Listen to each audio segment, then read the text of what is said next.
நமः சிவாய. ஓம் நமः சிவாய.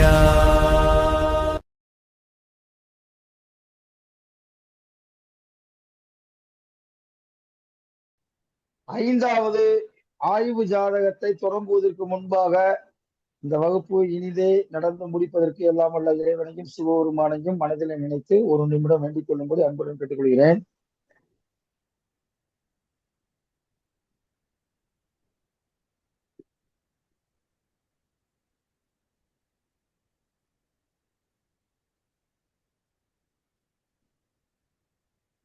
அனைவருக்கும் நன்றி.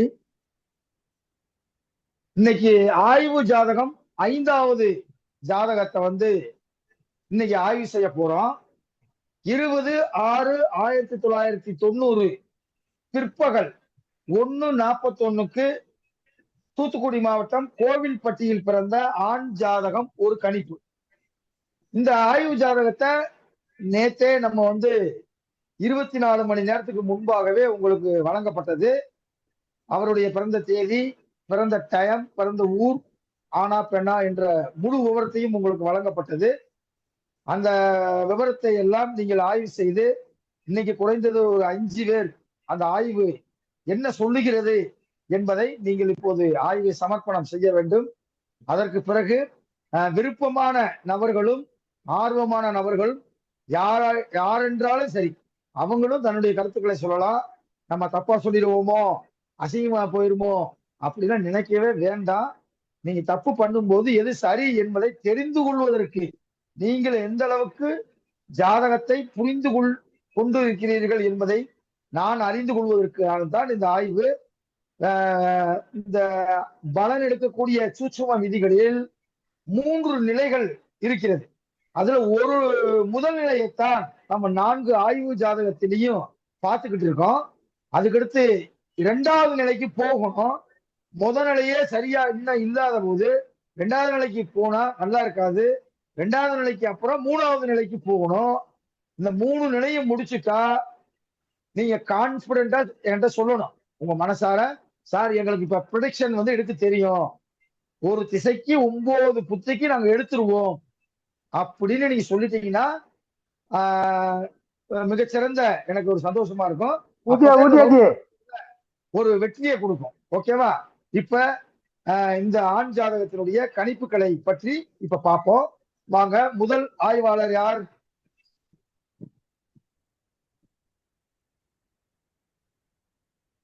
யார் முதல் ஆய்வாளர்? சார் வணக்கம் சார். சார் நானே சொல்றேங்க சார்.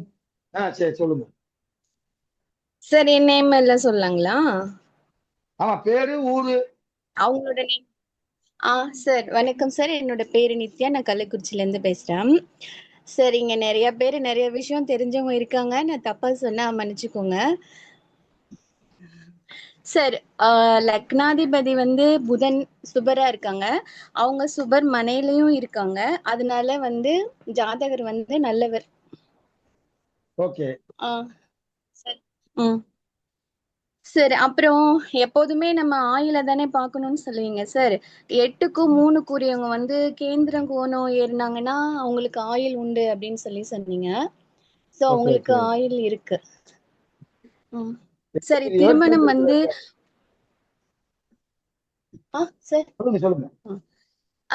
சார் திருமணம் 1-5-9 தொடர்பு இருந்தா காதல் திருமணமா இருக்கும்னு சொன்னீங்க. புதன் 9வது வீட்டுல இருக்காங்க. 5வது வீட்டுல இருக்க ராகு சந்திரன் சாரம் வாங்கியிருக்காங்க. சந்திரன் அங்க 9வது வீட்டுல உச்சமா இருக்காங்க. சோ காதல் திருமணம் நடந்திருக்க வாய்ப்பு அதிகமா இருக்குங்க சார். ஓகே சரி. அப்புறம் 2வது வீடு சுக்கிரன் வீடு, ஆட்சி வீடா 9ல இருக்கு. அதனால அவங்களுக்கு பேச்சு திறமை, சுபரா இருக்காங்க, பேச்சு திறமை இருக்கும். 2ஆம் அதிபதியும் புதனும் சம்பந்தப்பட்டிருக்கனால அவங்களுக்கு ஜோதிடம் வரும். அது ஒரு பாயிண்ட்ங்க sir. Okay okay okay sir 3ஆம் வீட்டு அதிபதி 3ஆம் வீட்டு அதிபதியான செவ்வாய் புதன் சாரம் வாங்கி குரு வீட்டுல நட்பா இருக்காங்க சார். அதனால அவங்களுக்கு தைரியம், வீரியம், முயற்சி, இளைய சகோதரம் இதெல்லாம் அவங்களுக்கு நன்மையா தான் இருக்கும். அப்புறம் நேத்து ஒரு விதி சொன்னீங்க சார். 9ஆம் அதிபதி பார்க்கும் இடம் வந்து புனிதமாகும்னு சொன்னீங்க. அப்போ இங்க 9ஆம் அதிபதி வந்து சுக்கிரன் வந்து 7ஆம் பார்வையா 3ஆம் இடத்த பார்க்கறனால, அந்த அந்த இடம் ஓகே அவங்களுக்கு நல்ல இடமா இருக்கு. அதுல வந்து அவங்களுக்கு நன்மை தான் நடக்கும். Okay okay okay. சார் அப்புறம் செவ்வாய் வந்து 2, 4, 7, 8, 12ல இருந்தா செவ்வாய் தோஷம்னு சொல்லுவாங்க. இவங்களுக்கு ம் வந்து செவ்வாய் 7ல இருக்கு. ஆனா சனியும் 3ஆம் பார்வையா பாக்குது. இந்த 2, 4, 7, 8, 12ல செவ்வாய் இருந்து சனி பார்த்தா தார தோஷம்னு ஒரு விதி இருக்கு.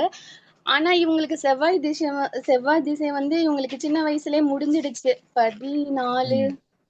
டு 21 வயசுக்குள்ளே முடிஞ்சிடுச்சு. அதுக்கு சூப்பர் நம்ம சூப்பர். பயப்பட தேவையில்ல. ஆனா இந்த புத்தி நடக்கிறப்போ நம்ம கொஞ்சம் கவனமா இருந்துக்கணும் அப்படின்னு நினைக்கிறேங்க சார். Okay okay. சார் அப்புறம் சுக்கிரனும் புதனும் ஒரே வீட்ல இருந்தாங்கன்னா அது லக்ஷ்மி நாராயண ராஜயோகம்னு சொல்றாங்க. ஓகே அதுவும் அது அவங்களுக்கு பாக்கியஸ்தானத்திலேயே இருக்கனால அது ஒரு யோகமா இருக்குங்க sir. Okay okay okay. Sir அப்புறம் ராகு கேது வந்து மேஷம், ரிஷபம், கடகம், கன்னி, மகரம் வீட்ல இருந்தா அது நல்லதுன்னு சொன்னீங்க. இங்க ராகு கேது 2மே இந்த வீட்லயே இருக்கனால அதனால அவங்களுக்கு ஒன்றும் பிரச்சனைங்க இல்ல. நல்லதுதான் செய்றாங்க ஜாதகருக்கு. Okay okay. ரெண்டுமே நல்லா இருக்கு. ஆமாங்க சார். ஆனா ஓகே ராகு வந்து நட்பு வீட்ல இருக்குங்க சார், மகர வீட்ல. ஆனா கேது வந்து கடக வீட்ல பகை வீட்ல தாங்க சார் இருக்காங்க. ஆனா கடக வீட்ல கேது இருந்தா நல்லதுதான் ராகு கேது. அப்படின்னு இந்த நீங்க இடத்துல சொன்னீங்க. வீடு கொடுத்தவன் உச்சமா இருக்கான்ல, அதனால அது நன்மைதான் ராகுக்கோ செய்யும். ராகுக்கோ கேதுவுக்கோ வீடு கொடுத்தவன் ஆட்சியோ உச்சமோ அடைந்திருந்தால் அந்த ராகு கேது நல்லது செய்யும். அப்ப கேது நல்லது சரி. செய்யும். அதுபோக ம். மேச ரிஷபம் கடகம் கன்னி மகரம் 5 இடத்துல ராகு கேது இருக்கணும் அப்படின்னு சொன்னேன். 11ஆம் இடத்துல வேற ம். இருக்கு. அப்ப நல்லதுதான். இப்ப ராகுவும் நல்லா இருக்கு, கேதுவும் நல்லா இருக்கு. ஓகே, அடுத்து சொல்லுங்க. ஆ சார் கன்னிக்கு வந்து தொல்லை தரும் கிரகம் வந்து குரு சார். அது வந்து 1, 5, 9ல இருந்தா நன்மை செய்யும். ஆனா இவங்களுக்கு அதுல இல்ல. அதுல குரு வேற இவங்களுக்கு பாதகராவும் வருது. இவங்களுக்கு அடுத்து வர கரெக்ட். திசை வந்து குரு திசையா வருது. அதனால அவங்க கொஞ்சம் கவனமா இருந்துக்கணும் சார். அடுத்து ஓகே ஓகே. 5ல சனி இருக்கு சார். ஆக்சுவலா 5ல சனியும் ராகுவும் இருக்கு. ஆனா அது டிகிரி வந்து ரொம்ப வித்தியாசம் இருக்கனால அது இணைவுல இல்ல. தனித்தனி கிரகமா தான் செயல்படுது. 5ல சனி இருக்கனால உங்களுக்கு விஐபியோட தொடர்பு கொஞ்சம் அதிகமா இருக்கும். சூப்பர் அப்புறம் சூப்பர். சனி வந்து வக்ரம் பெற்ற சனி வந்து ஆட்சி வீட்ல இருக்கனால அது உச்ச பலனை தரும். Okay okay. சனி வந்து ஆட்சி ராசி கட்டம் நவாம்ச கட்டம் 2லயுமே ஒரே இடத்துல இருக்கனால அது வர்க்கோத்தமமா இருக்கு. அது உச்சமா வேற இருக்கு. அதனால சனினால அவங்களுக்கு நிறைய நன்மைகள் நடக்கும் சார். அது சமராவும் வருது அவங்களுக்கு லக்கண சமராவும் சரி சரி வராங்க. சரி சரி சரி. சார் அப்புறம் அடுத்து. 4வது இடத்த வந்து குரு வந்து அவர் வீட்டை அவரே பாக்குறாங்க. ஆனா குரு வந்து இவங்களுக்கு தொல்லை தர கிரகமா இருக்கு இல்லைங்க சார். அப்ப அது ஆமா. அவங்களுக்கு நன்மை செய்யுமாங்கிறது தெரியல. உங்களுக்கு என்ன தோணுது? சார் குரு சுபர் தான். ஆனா இவங்களுக்கு அவங்க வந்து பாதகாதிபதியா வராங்க சார். அப்போ ஓகே அந்த வீட்டை அவங்க பாக்குறப்போ அவங்களுக்கு ஏதாவது கொஞ்சம் பிரச்சனைகள் வர்றதுக்கு வாய்ப்பு இருக்கும் அப்படி தோணுதுங்க sir. Okay okay okay. Correct. Sir அப்புறம் சூரியன் புதனும் ஒரே வீட்ல இருந்தாங்கன்னா அவங்க படிச்ச படிப்புக்கு வேலை செய்வாங்கன்னு சொல்லுவாங்க. அது சூரியனும் சூரியன் குருவும். புதனும் புதன் புதன் சூரியனும் இங்க சூரியனும் குருவும் தானே இருக்கு. இல்லைங்க சார். அது இருந்தா அவங்க படிச்ச படிப்புக்கு ஏத்த வேலை செய்வாங்க. இல்லைன்னா அது தனித்தனி வீட்ல இருந்தா அது சம்பந்தமான வேலை செய்வாங்க. சரி சரி வேலை சரி சரி. செய்யறதுக்கு வாய்ப்பு இருக்கு அப்படிங்க சார். அப்புறம் ஏழுக்குரியவன் வந்து 7க்குரியவனோட சூரியன் சேர்ந்தால் துர்மரணம் நிகழ வாய்ப்புண்டுன்னு ஒரு விதி எழுதியிருக்குங்க சார். இவங்களுக்கு அந்த இது இருக்கு ஓகே சார். Okay okay. இந்த பாயிண்ட்டும் அந்த செவ்வாய் தோஷம் அதுதாங்க சார் கொஞ்சம் நெகட்டிவா இருக்கு. அப்புறம் எல்லாமே உங்களுக்கு கொஞ்சம் நல்லாதாங்க சார் இருக்கு. சரி சரி 9ஆம் சரி. அதிபதி சுக்கிரனும் 10ஆம் அதிபதி புதனும் கூடி 9ல இருக்கனால இது தர்ம கர்மாதிபதி யோகத்துல வராங்க சார். இவங்களுக்கு நிறைய யோகம் இருக்கு சார் இவங்க ஜாதகத்துல. அப்புறம் ம் 6ஆம் சூப்பர். அதிபதி சனி வந்து 6ஆம் அதிபதி வந்து ஆட்சியோ உச்சமோ பெறக்கூடாது. இவங்களுக்கு வந்து 5ல உச்சம் பெற்றிருக்கனால கடன், ஏதாவது கண்டம், அவமானம் அந்த மாதிரி விஷயங்கள்லாம் நடக்கிறதுக்கு கொஞ்சம் வாய்ப்பு இருக்குங்க சார். இது ஒரு நெகட்டிவ் பாயிண்ட் இருக்குங்க சார். அப்புறம் ஓகே 2ஆம் ஓகே ஓகே. இடத்தின் அதிபதி ஆகிய சுக்கிரன் வந்து இவங்களுக்கு இங்க சுக்கிரன் என்னவா இருக்காங்க, ஆட்சி பெற்றிருக்கனால, சுபரோட குடி கேந்திர கோணத்துல இருக்கனால இவங்களுக்கு வாக்கால செல்வம் உண்டு சார். இந்த ஒரு பாட்டு நீங்க எப்போதுமே சொல்லிட்டே இருப்பீங்க. 2ஆம் வாக்குநாதனை இடத்தின் அதிபதி அதுங்க சார். வாக்குநாதனை நல்லோர் காண கூட ம், நோக்க ம். வாக்குத்திறன் அவருக்கு செல்வம் வலதுமே வாக்கா செல்வம். சரி அதனால ஜோசியம். இவங்களுக்கு வாக்காலே செல்வம் உண்டு. வருங்க சார். அது புதனோட 2வது இடம் புதனோட கூடி இருக்கனால ஜோதிடம் வரும் சார். சரி சரி சரி. அப்புறம் 9ல சந்திரன் இருந்தா அவங்க பாக்கியவான், தெய்வ பக்தன், புத்திர பாக்கியம் மெத்த உண்டு. அந்த பலன் இருக்கு. இப்ப உங்களுக்கு 9லயே 3 கிரகம் இருக்கனால புதன் இருந்துச்சுன்னா வித்தை, தலைவன், மாமனோட துணை இருக்கும், அப்பாவோட சொத்து இவங்களுக்கு கிடைக்கும். சுக்கிரன் இருக்கிறதுனால காதல் மனம், சுய கவிதை பாடுவான், தெய்வ பக்தி, தீர்க்க ஆயுள். 9ல இந்த கிரகம்லாம் இருக்கனால இந்த பலன்லாம் உங்களுக்கு நல்லதாவே இருக்குங்க சார். ஓகே அப்புறம் ஓகே. 1ம் 9ம் சேர்ந்து 9லயோ அல்ல 1லயோ அமர்ந்தா நீடித்த நெடும் பாக்கியம் அப்படின்னு ஒரு விதி எழுதியிருக்கு சார். அது மாதிரி ஆமா. உங்களுக்கு 1 லக்னத்துக்குரிய புதனும் 9க்குரிய சுக்கிரனும் சேர்ந்து 9ல இருக்கனால இவங்க பெரிய தனவானா இருப்பாங்க சார். சரி சரி சரி. அப்புறம் உம் அப்புறம் சுக்கிரன், புதன், சந்திரன் இது 3ம் சேர்ந்து 9ல இருந்தா இருதார யோகம் உண்டுன்னு ஒரு விதி இருக்குங்க சார். இது அவங்களுக்கு அப்புறம் தந்தை மீது ரொம்ப பாசமா இருப்பாங்க. இந்த 3ம் சேர்ந்து ஒரு வீட்ல 9வது வீட்ல இருந்தாங்கன்னா அந்த விதியும் உங்களுக்கு பரவாயில்ல. பொருந்துதுங்க சார். அப்புறம் 10ல வந்து 2 கிரகம் இருந்தாங்கன்னா அவங்க வந்து தவசி அப்படின்னு எழுதியிருக்கோங்க சார். 10ஆம் ஆமா. அதிபதியோட 2 கிரகம் இருந்தா அவர் வந்து ரிஷி ரிஷி அப்படிங்கிற ஒரு விதியும் எழுதியிருக்கோங்க சார். சரி சரி சரி. ம், ம். சரி, அப்புறம் 11ஆம் அதிபதி வந்து உச்சம் பெற்றால் சுபகோள்கள் சேர்க்கை பெற்று இருப்பதால் இவங்களுக்கு தொழில்ல வந்து லாபம் இருக்குங்க சார். சரி அப்புறம் சரி. இவங்க வந்து நவாம்சத்துல வந்து சந்திரன் வீட்ல இருக்கனால உணவு சார்ந்த தொழில் செய்வாங்க அப்படின்னு நினைக்கிறேங்க சார். ம், சூப்பர் சூப்பர். ம், ம். அடுத்து அப்புறம் சார் சார் 11வது அதிபதி வந்து எந்த ராசியில உட்கார்றாங்களோ அவங்களுக்கு வந்து நிறைய இவங்க சம்பாரிச்சு கொடுக்குற மாதிரி இருக்கும்னு நினைக்கிறேன். இவங்க சுக்கிரன் 11ஆம் அதிபதி வந்து சுக்கிரன் வீட்ல இருக்கனால இவங்க மனைவிக்கு நிறைய சம்பாரிச்சு கொடுப்பாங்க. அப்படி ஒரு விதி எழுதியிருக்கு சார். சந்திரன் வீட்ல இருந்தா அம்மாக்கு சம்பாரிச்சு கொடுப்பாங்க, சூரியன் வீட்ல இருந்தா அப்பாக்கு, சுக்கிரன்ல இருந்தா மனைவிக்கு அப்படின்னு ஒரு விதி எழுதியிருக்கு சார். சரி சரி சரி.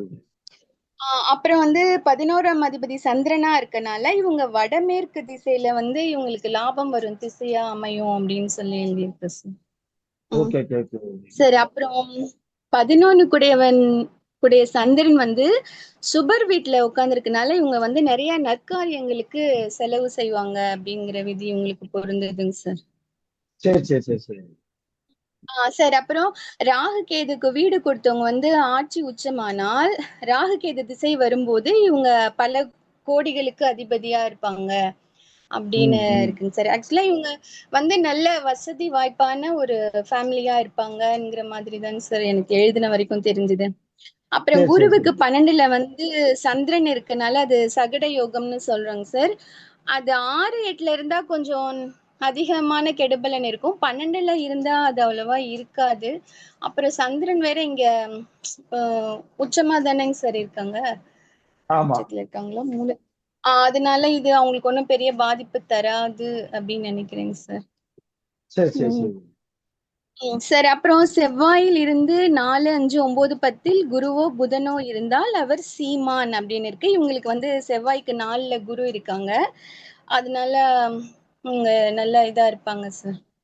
அரசு ஆளுமையா அரசு இருப்பாங்க. பணி போவார். அப்புறம் அரசு பணி ஓகேங்க சார். சரி, அப்புறம் 12ல மாந்தி இது ஒரு நெகட்டிவ் பாயிண்ட்டுங்க சார். மாந்தி இருக்கனால கொஞ்சம் வீண் விரயம், குடும்பத்துல கொஞ்சம் ப்ராப்ளம்லாம் இருக்க மாதிரி இருக்குங்க சார். அப்புறம் குருவும் சூரியனும் சேர்ந்து இருக்கனால இது சிவராஜ யோகம்னு இருக்கு. அவங்க அப்பா வந்து நல்ல புகழ் பெற்றவங்களா இருப்பாங்க. கோயில் சம்பந்தமான வேலை ஏதாவது செய்வாங்க. அது மாதிரி வருதுங்க சார். சரி சரி சரி சரி. அவ்வளவுதாங்க சார் நான் எழுதினேன். பரவாயில்ல. ரொம்ப அனைவரும் ஒரு கைதட்டு போட்டுருங்க. ரொம்ப நான் எழுதின பாயிண்ட் எல்லாமே சொல்லிட்டாங்க. நமக்கு பாயிண்டே இல்ல. அந்த அளவுக்கு நல்ல தேங்க்யூ. டெப்தா, ஆமா ரொம்ப டெப்தா நல்லா ஆய்வு பண்ணி சொல்லியிருக்காங்க. 1, 2 கரெக்ஷன் இருக்கு. நான் கடைசியா அதை சொல்றேன். அடுத்த ஆய்வாளர் யாராவது இருக்கீங்களா? சார் வணக்கம் சார், திருச்செங்கோடுங்க சார். வணக்கம் வணக்கம், சொல்லுங்க சொல்லுங்க. சார் நான் இந்த கிளாஸ்ல இன்னைக்கு உங்க தான் சார் பேர் ஃபர்ஸ்ட். பேர் சொல்லுங்க. தர்மேஷ், உங்க பேர் திருச்செங்கோடு. என்ன பாருங்க? தர்மேஷ் சரி சரி சரி, சொல்லுங்க சொல்லுங்க சொல்லுங்க. சார். நான் இப்போ இது ஜோதிடத்தை கற்றுக்கிட்டு இப்போதான் சார் ஃபர்ஸ்ட். முன்னாடி மேடம் சொன்ன மாதிரி தான், ஏதாச்சும் தவறு இருந்தால் மன்னிக்கணும். இல்ல அதை பத்தி ஒண்ணுமே இல்ல. தவறு செஞ்சாதான் நம்ம அடுத்து சரி செய்ய முடியும்.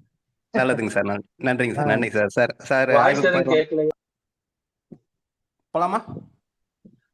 சொல்லுங்க சொல்லுங்க. கேட்கலன்னு சொன்ன மாதிரி இருந்துச்சு. இப்போ கேக்குதா? இல்ல கேக்குது கேக்குது சார். வேற யாரோ மைக் ஆன் பண்ணி பேசுறாங்க. நீங்க ஓகே சார், பேசுங்க. Okay sir, okay sir. Sir இப்போ வந்து இவர் பிறந்தது 20/6/1990. ஆமா. கன்னி லக்னம், ரிஷபராசி. ம் ஓகே சார். சார் இப்போ லக்னாதிபதி குணத்தை பத்தி பார்த்துடலாம் சார். ம் லக்னாதிபதி புதன், அவர் 9ல இருக்கார். இவர் எப்படின்னு கேட்டீங்கன்னா, இவரோட குணம் தந்தை மீது பற்றா இருப்பார், தன் மதத்தின் மீது பற்றா இருப்பார், நவநாகரிகமா வாழணும்னு நினைப்பார். 2வது, லக்னாதிபதிய செவ்வாய் பாக்குதுங்க சார். அப்போ கொஞ்சம் முன்கோபம் இருக்கும், கொஞ்சம் இருக்கும். 2ஆம் வீட்டையும் பாக்குறாரு, கொஞ்சம் பேச்சுல நிதானம் தேவை இருக்கு. லக்னாதிபதி செவ்வாய் பார்க்கலையே. லக்னத்தை செவ்வாய் சார், தானே பார்க்கும். லக்னத்தை சார், சரி, செவ்வாய் லக்னத்தை லக்னம். செவ்வாய் பார்க்குது. ஆமாங்க சார். சரி சரி சரி அதனால கொஞ்சம் முன்கோபம் இருக்குன்னு சொல்றாங்க சார். சரி சரி சரி சரி சரி. அவர் 2ஆம் வீட்டையும் பாக்குறதுனால கொஞ்சம் பேச்சுல நிதானம் தேவை சார். Okay okay okay. ஓகேங்க சார். இப்ப வந்து நடக்கிற தசா புத்தி வந்து ராகு திசையில சூரியன் புத்தி போயிட்டு இருக்குங்க சார். ம் ராகு திசை சூரியன் புத்தி. இப்போ வந்து